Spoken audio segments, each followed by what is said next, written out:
Now, one thing to note, sending cold emails is not illegal.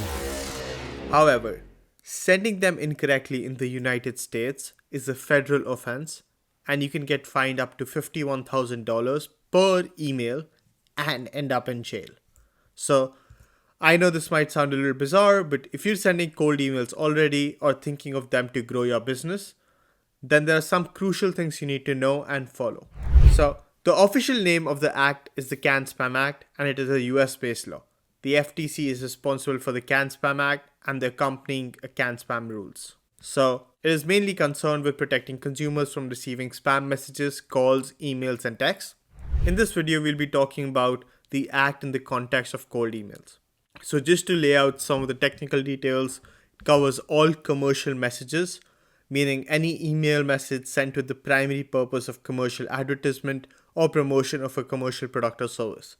Essentially, what that means is that all your cold sales emails fall under the Can Spam Act. One thing to note is it's one of those laws that will not get to you every single time, and it's not like the primary law there, but if you get into trouble because of these rules, you're gonna have to pay really hefty fines. And these are some of the rules that are really easy to follow. So every single email that we send at Deliverability Ninja closely follows the rules of this act. Considering the fact that we're sending almost 600,000, 700,000 cold emails per month, it's really important for us and for our clients to follow this act and rules properly. So some edge cases where you are responsible for the act, I've received these questions before, so I want to cover them in this video. One of them is if someone else sends cold emails for you, are you at risk? Absolutely, you are responsible for all activity. Even if you're outsourcing your cold email campaigns, you will be liable. So what that means is that if you're outsourcing them to other agency, if your SDRs are doing it, any of that stuff, you should have a close eye and make sure this law is followed. The other one is if I use a secondary domain, how can they link it to my primary domain and to me? This one should be self-explanatory, but any of your secondary domains should have forwarding set up with them, which ideally you should already have, and they can easily track your email with that domain. Also, if you don't have forwarding set up, you have some detail about your company in the email, otherwise you're just doing prospecting wrong, right? You should tell them about who you are, what you do. They should be able to find your website. So if you're not doing it, then you're just spamming for no reason and probably not getting any positive replies. You need to know who can sue you. So somebody who knows or identifies that you have not followed these guidelines can report you for spamming. So that means that anyone you send a cold email to without these rules followed, and then the Federal Commissioner's Office or Attorney General can initiate the lawsuit. Super rare and still pretty aggressive, but at the same time, you're just opening yourself up to these laws by not following simple guidelines. So how do you send cold emails and follow the Can Spam Act? How do we do it at Deliverability Ninja? Some basic rules to follow.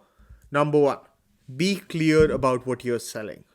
This relates to good copywriting as much as it does to the Can Spam Act. Is you can't be misleading people in your subject lines or the content of your email.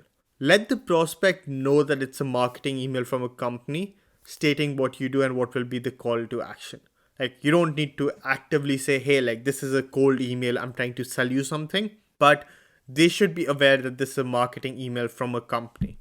Don't sound misleading or state false information. So branching from the previous one, be clear that you're sending a marketing email. Just don't mention it, but be clear that this is a marketing message so that you don't sound misleading or state false information. Number three, this one's really important, is let your prospects know where you're located. I've seen a lot of companies make this mistake where they don't put their address in the signature. So you need to have a legitimate location address in all your emails where you come off as real as possible. Now, if you don't want to give your HQ or your house location wherever you're working from, alternate way of doing this to buy a mailbox for $7 a month, and you can just put that address. Be as genuine as possible, and ideally those prospects should have an option to mail you somehow. Number four, tell recipients how to opt out of receiving future marketing emails from you. Something that I see people do incorrectly as well is they don't tell prospects how they can opt out. And all of this really helps you as well, because this is preventing you from people getting pissed off and marking you as spam. So remember that always provide information about how to opt out. You should give them an option to unsubscribe or stop the emails. Almost all platforms give you the option to hyperlink and put the do not contact list, like relatively easy. If your platform doesn't do that or you don't want to add a link for some reason, you can write in your email copy for the prospect to reply stop, and that's then you add them to your DNC list. Number 5, which is the last one, is honor opt out requests. A lot of you people are doing this. There are some platforms that charge you by lead list, so you just delete your lead list, but you do not add those contacts to your global block list. This is where the trouble really opens up. It's like if you don't stop after they've asked you to stop and you keep sending them emails, essentially keep spamming them, they're gonna get pissed. They're gonna like tell you to make sure, like they're gonna get pissed, they're gonna want to act, they'll report you. A lot of people just email those abuse email addresses, so that's never good for you. So what we do at Deliverability Ninja is like if someone tells us they're not interested, unsubscribe, we're never emailing those people again. It doesn't matter how ideal of a prospect they are. Once they tell us to stop, like the only way we can do business with them is if they reach out to us via our website and they set up a meeting. So that's all you need to know, right? Like really easy to follow, easier to mess up, and like the cost is just not worth not doing this. So you're responsible even if cold email campaigns are outsourced. Every email should have like an opt out unsubscribe link. Stop further emailing someone when someone chooses to opt out. Be clear in your information, be as genuine as possible. That's pretty much it.